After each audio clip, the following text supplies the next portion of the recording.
ചിന്നു വാ, നമുക്ക് പോവാം. ജയേട്ടന് ഇന്ന് 10 മണിക്ക് ഓഫീസിൽ മീറ്റിംഗ് ഉള്ളതാ. ആ അത് ശരിയാണല്ലോ. ഇന്നല്ലേ ഇൻവെസ്റ്റേഴ്സിന്റെ മീറ്റിംഗ് വെച്ചിരിക്കുന്നത്? ഒന്നുകിൽ മീറ്റിംഗ് മാറ്റി വെക്കണം, അല്ലെങ്കിൽ എനിക്ക് പകരം അർജുൻ മീറ്റിംഗ് അറ്റൻഡ് ചെയ്യട്ടെ. അത് പറ്റില്ല.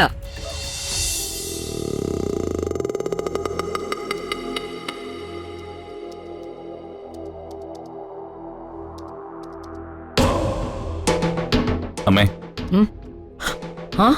അർജുനോ? ഞാൻ നിന്നെ ഒന്ന് വിളിക്കാനിരിക്കുകയായിരുന്നു. നമ്മുടെ കമ്പനികളുടെ ഷെയർ ഹോൾഡേഴ്സിന്റെ ഒരു മീറ്റിംഗ് അടിയന്തരമായിട്ട് വിളിക്കണം. അവരുടെ ഇൻഷുറൻസ് കമ്പനി പ്രൊവൈഡ് ചെയ്യുന്നുണ്ടല്ലോ അല്ലേ? അതിന്റെ കണക്കുകളൊന്നും കണ്ടില്ല. അമ്മേ, ഞാൻ വന്നത് കമ്പനിയുടെ കാര്യം പറയാനല്ല. കമ്പനി കാര്യം പിന്നീട് ചർച്ച ചെയ്യാം.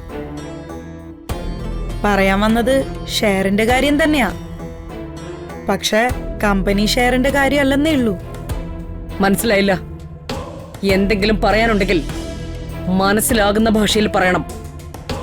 അമ്മ അറിഞ്ഞില്ലേ, അടുക്കളക്കാരി ചിന്നുവിന്റെ ഗാർഡിയനായിട്ട് അച്ഛൻ കോളേജിൽ പോവാൻ പോകുന്നു.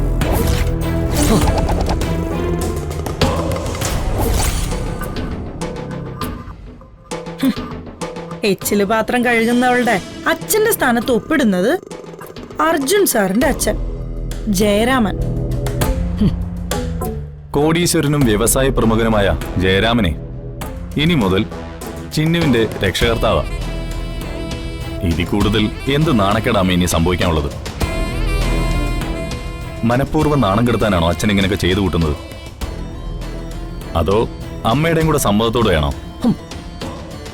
നാലാളറിയുന്നവരുടെ ഗോസിപ്പ് തേടി നടക്കുന്ന ചാനലുകളുള്ള നാടായത്.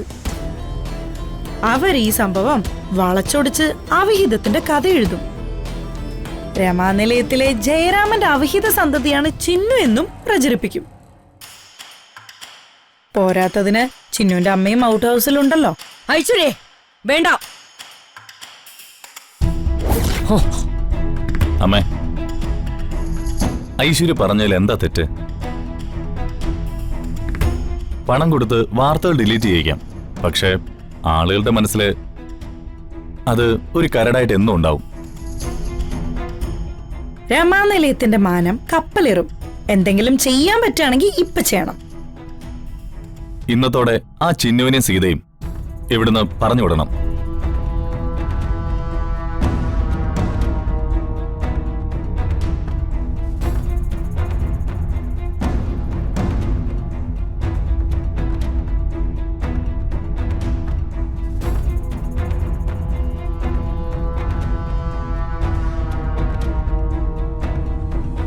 ചിന്നു, നിന്നെ ഞാൻ ഇവിടുന്ന് ഓടിച്ചിരിക്കും.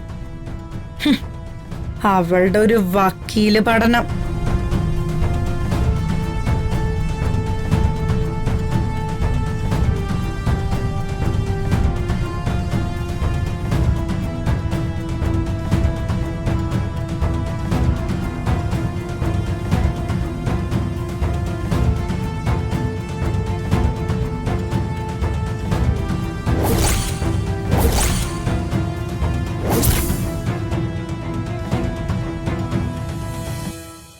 കോളേജിലേക്കായിരിക്കുമല്ലേ? കോളേജിൽ പോയി പഠിച്ച് നീ ആരാവാൻ പോവടി? ജില്ലാ കളക്ടറോ അതോ മജിസ്ട്രേട്ടോ?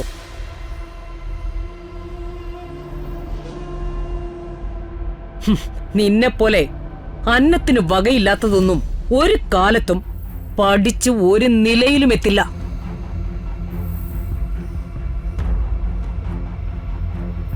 ഒന്നല്ല, ഒരുപാട് പേരെ ഒന്നുമില്ലായ്മയിൽ നിന്ന് ഉയരങ്ങളിലേക്ക് എത്തിച്ചത് പഠിത്തം തന്നെയാ. അതിന് എത്ര ഉദാഹരണങ്ങളുണ്ട്. ഒറ്റമുറി മാത്രമുള്ള വീട്ടിലുറങ്ങി തെരുവ് വിളക്കിന്റെ വെട്ടത്തിലിരുന്ന് പഠിച്ച് അമേരിക്കൻ പ്രസിഡന്റായ എബ്രഹാം ലിങ്കൺ തൊട്ട് ഇങ്ങോട്ട് ഒരുപാട് പേരുണ്ട്. ആ കാലം അല്ലല്ലോ ഇപ്പൊ. ആ കാലം മാറി. ഒന്നും മാറിയിട്ടില്ല. സിവിൽ സർവീസിന്റെ കോച്ചിങ്ങിന് പോകാൻ പണമില്ലാതെ വീട്ടിലിരുന്ന് പഠിച്ച് IAS നേടിയ ഒന്നിലധികം കുട്ടികളുണ്ടായിരുന്നു ഈ കഴിഞ്ഞ ലിസ്റ്റിലും. മരുമോള് അത് കണ്ടില്ലായിരുന്നോ?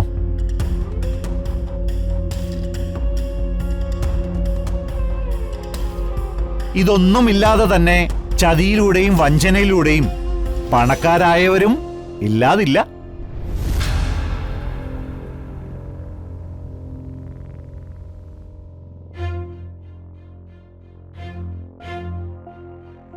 അല്ല, അച്ഛനിതെങ്ങോട്ടാ രാവിലെ തന്നെ? ചിന്നുന്റെ കോളേജിലെ ഗാർഡിയനായിട്ട് ഇന്ന് സാറാ പോകുന്നത്.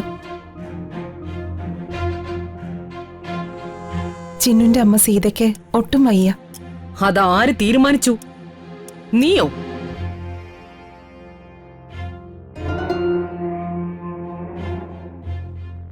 ഓ, മനസ്സിലായി. അടുക്കള സ്നേഹമായിരിക്കുമല്ലേ? ചിന്നുവിന്റെ അമ്മയ്ക്ക് സുഖമില്ലെങ്കിൽ പിന്നെ ഗാർഡിയൻ ജയേട്ടൻ.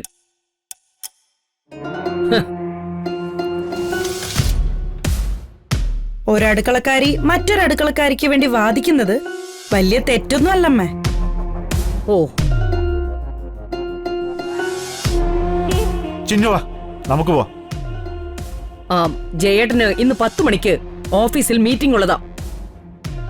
ആ, അത് ശരിയാണല്ലോ. ഇന്നല്ലേ ഇൻവെസ്റ്റേഴ്സിന്റെ മീറ്റിംഗ് വെച്ചിരിക്കുന്നത്? ഒന്നുകിൽ മീറ്റിംഗ് മാറ്റി വെക്കണം, അല്ലെങ്കിൽ എനിക്ക് പകരം അർജുൻ മീറ്റിംഗ് അറ്റൻഡ് ചെയ്യട്ടെ. അത് പറ്റില്ല. വിദേശത്ത് നിന്ന് വരെ ഇൻവെസ്റ്റേഴ്സ് ഈ മീറ്റിംഗിനായി എത്തിക്കഴിഞ്ഞു. അതും മാറ്റിവെക്കുന്ന കാര്യം ഇംപോസിബിൾ. അത് ഞാൻ നേരത്തെ പറഞ്ഞ പോലെ അർജുൻ മീറ്റിംഗ് അറ്റൻഡ് ചെയ്യട്ടെ. എനിക്ക് പറ്റില്ല. എനിക്ക് കൊല്ലത്ത് വെച്ച് ഒരു അർജന്റ് മീറ്റിംഗ് വേറെ ഉണ്ട്. അച്ഛൻ തന്നെ ഈ മീറ്റിംഗിൽ പങ്കെടുക്കണം.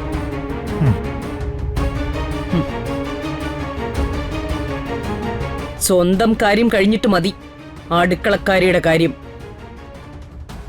സാരമില്ല സാർ, ഞാൻ ഒറ്റയ്ക്ക് പൊക്കോളാം.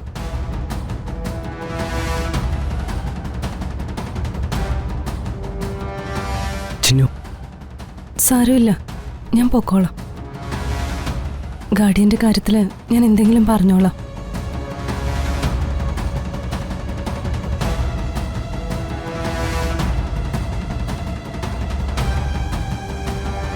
മനസ്സിലായി, എല്ലാവരുടെയും ഗെയിം എനിക്ക് മനസ്സിലായി. താൻ വാ.